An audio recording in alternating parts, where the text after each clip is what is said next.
السلام علیکم ورحمۃ اللہ وبرکاتہ۔ الحمدللہ رب العالمین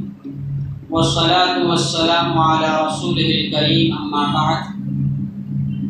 قال رسول اللہ صلی اللہ علیہ وسلم: نعم المال الصالح للمرء الصالح، رواہ احمد۔ محترم حاضرین، اس سے پہلے کے درس میں ہمارے سماج اور معاشرے میں کمزور طبقہ، غرباء، فقراء، مساکین، یتیم، بیوہ، مجبور اور بے کس لوگوں کی فضیلت بیان کی جا رہی تھی کہ کمزور لوگوں کی دنیا میں کیا فضیلت ہے اور آخرت میں انہیں کن کن فضیلتوں سے نوازا جائے گا، کن کن انعامات سے نوازا جائے گا۔ دیکھیے، جہاں پر شریعت اسلامیہ نے کمزور لوگوں کی فضیلت بیان کی ہے، وہیں پر مالدار لوگوں کی فضیلت بھی ہے، دولت مند لوگوں کی فضیلت بھی ہے،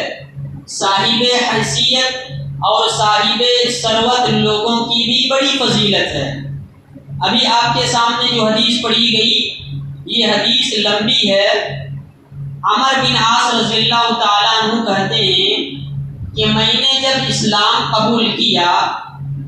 اسلام قبول کرنے کے بعد اللہ کے نبی صلی اللہ علیہ وسلم نے مجھ سے کہا کہ اے عمر بن عاص، جاؤ اور جنگی لباس پہن کر کے آؤ، ایسا لباس پہن کر کے آؤ جس لباس کو پہن کر کے تم جنگ میں جا سکتے ہو، لڑائی کرنے جا سکتے ہو، اور اپنے ساتھ جنگی ہتھیار لے کر کے آؤ۔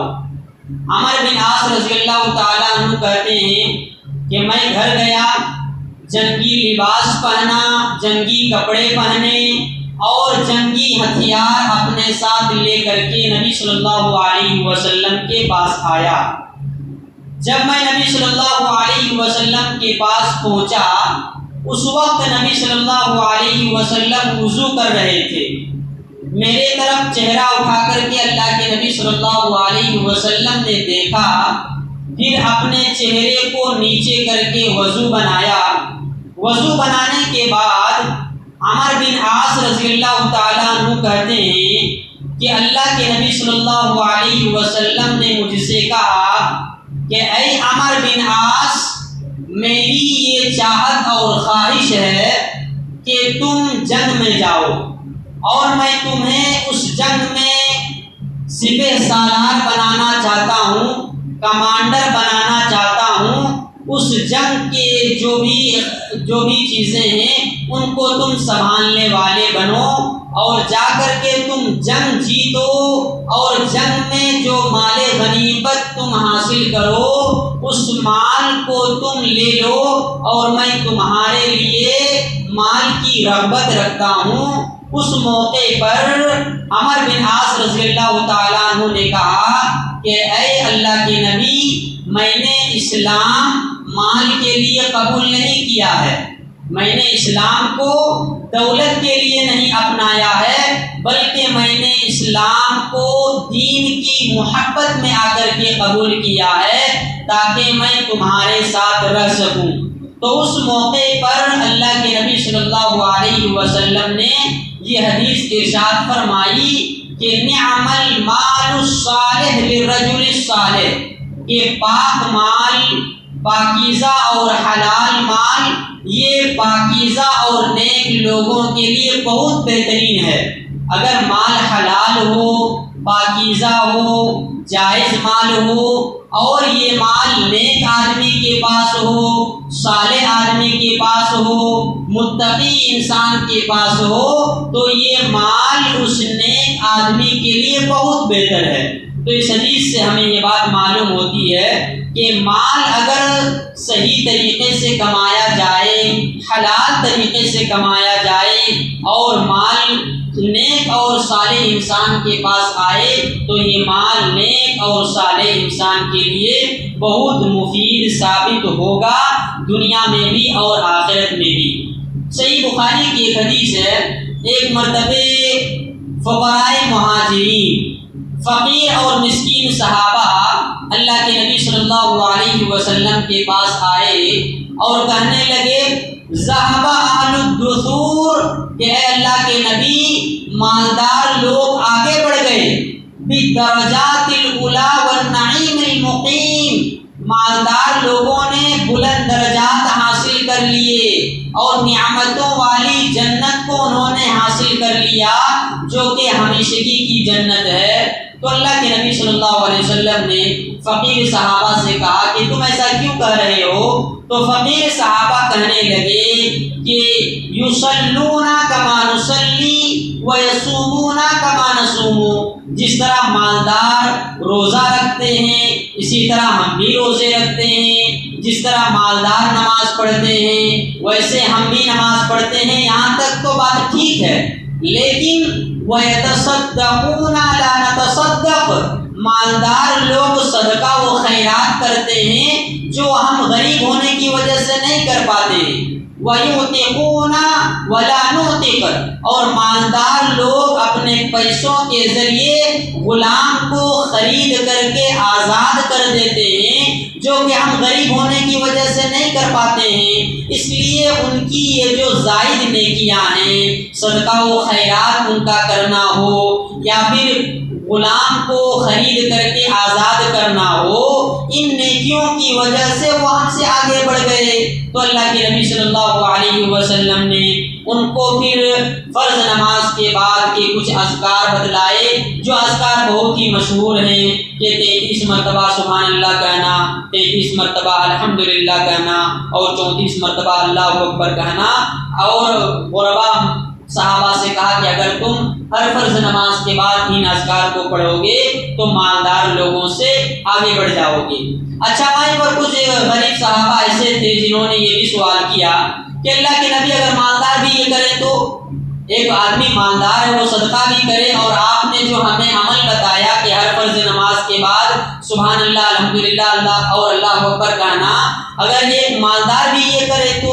اس کے بعد اللہ کے نبی صلی اللہ علیہ وسلم نے کہا کہ ذالک فضل اللہ یؤتیہ من یشاء، یہ اللہ کا فضل ہے اس آدمی پر جو مالدار بھی ہو، صدقہ و خیرات بھی کرے اور فرض نماز کے بعد یہ اذکار بھی کرے، تو سمجھو کہ اللہ تبارک و تعالیٰ کا خاص فضل اس انسان کے اوپر ہوا ہے۔ تو ان باتوں سے معلوم یہ ہوا کہ مال اگر انسان کے پاس ہو اور اس کا صحیح استعمال کرے تو یہ مال بھی اس کے لیے بہت ہی مفید ثابت ہوگا۔ اس کے علاوہ بھی اسلاف کے بہت سارے قول ہیں۔ سفیان ثوری رحمۃ اللہ علیہ ایک بہت بڑے عالم دین ہیں، انہوں نے آج سے 12 صدی پہلے مطلب تقریباً آج سے 1200 سال پہلے ایک جملہ کہا تھا، اور وہ جملہ یہ تھا کہ المال فی زماننا ھذا صلاح المؤمن، کہ آج کے زمانے میں مال ایک مومن کا سب سے بڑا ہتھیار ہے۔ اور یہ بات سفیان ثوری نے کب کہی ہے؟ آج سے 1200 سال پہلے، کہ اگر انسان کے پاس مال ہے تو یہ مال اس کے لیے ہتھیار کی طرح ہے، جس طرح ہتھیار سے انسان اپنی حفاظت کرتا ہے، ویسے ہی اگر ایک مومن کے پاس مال ہو تو وہ مال کے ذریعے اپنی حفاظت کرے گا، اپنی بیوی بچوں کی حفاظت کرے گا، اپنی عزت و آبرو کی حفاظت کرے گا۔ تو مال یہ مومن کا بہت بڑا ہتھیار ہے، اور آج کے زمانے میں تو مال کی اور زیادہ ضرورت ہے، مال کے بغیر انسان کا گزارا مشکل ہے۔ تو جب سفیان ثوری رحمہ اللہ نے آج سے 1200 سال پہلے کہا تھا کہ آج کے زمانے میں اگر کسی مومن کے پاس مال ہے تو یہ مال مومن کا سب سے بڑا ہتھیار ہے۔ اسی طریقے سے اور ایک سلف ہیں سعید بن مسیب رحمہ اللہ، وہ کہتے ہیں کہ لا خیر فی من لا یطلب المال، اس آدمی کے اندر کوئی خیر نہیں، اس آدمی کے اندر کوئی بھلائی نہیں جو مال حاصل کرنے کی جستجو نہ کرے، جو مال حاصل کرنے کی کوشش نہ کرے، جو مال حاصل کرنے کے لیے محنت نہ کرے، جو مال حاصل کرنے کے لیے تجارت نہ کرے، جو مال حاصل کرنے کے لیے کاروبار نہ کرے، جو مال حاصل کرنے کے لیے بزنس نہ کرے، ایسے آدمی کے اندر کوئی خیر نہیں ہے، کوئی بھلائی نہیں ہے۔ کیا مطلب اس کا کہ آدمی ایک ہے اور حلال طریقے سے وہ مال کمانے کی کوشش نہیں کر رہا ہے، گھر میں ایسے ہی بیٹھا ہوا ہے، بے روزگار بیٹھا ہوا ہے، اسے نہ کام کی تلاش ہے، نہ محنت کے لیے وہ اپنے آپ کو آگے کر رہا ہے، تو ایسے آدمی کے اندر کوئی خیر اور بھلائی نہیں۔ ایک آخری بات، ابو اسحاق سبعی رحمہ اللہ ایک بہت بڑے سلف ہیں، انہوں نے اسلاف کے بارے میں ایک بات کہی کہ کانوا یرون السعہ عونا علی الدین، کہ جو ہمارے اسلاف تھے، جو ہمارے سلف صالحین تھے، وہ اس بات کو زیادہ سمجھتے تھے کہ اگر کسی کے پاس مال و دولت ہو، کسی کے پاس روپیہ پیسہ ہو اور کوئی انسان خوشحال ہو تو یہ خوشحال انسان دین کے لیے معاون ثابت ہو سکتا ہے، دین کے لیے مددگار ثابت ہو سکتا ہے۔ کیسے؟ ایک مسلمان کے پاس اگر مال ہو، دولت ہو، روپیے پیسے ہوں تو یہ اپنے مال کے ذریعے دین کی بہت خدمت کر سکتا ہے، بھلائی کے بہت سے کام کر سکتا ہے، نیکی کے بہت سے کام کر سکتا ہے۔ وہ اپنے مال کے ذریعے دین کی خدمت کرے گا، وہ اپنے مال کے ذریعے مسجدیں بنوائے گا، وہ اپنے مال کے ذریعے مدرسے بنوائے گا، وہ اپنے مال کے ذریعے حج کے لیے جائے گا، وہ اپنے مال کے ذریعے غریب اور مسکین کی مدد کرے گا، وہ اپنے مال کے ذریعے بیواؤں اور یتیموں، اسی طرح بے بس اور مجبور انسان کی مدد کرے گا۔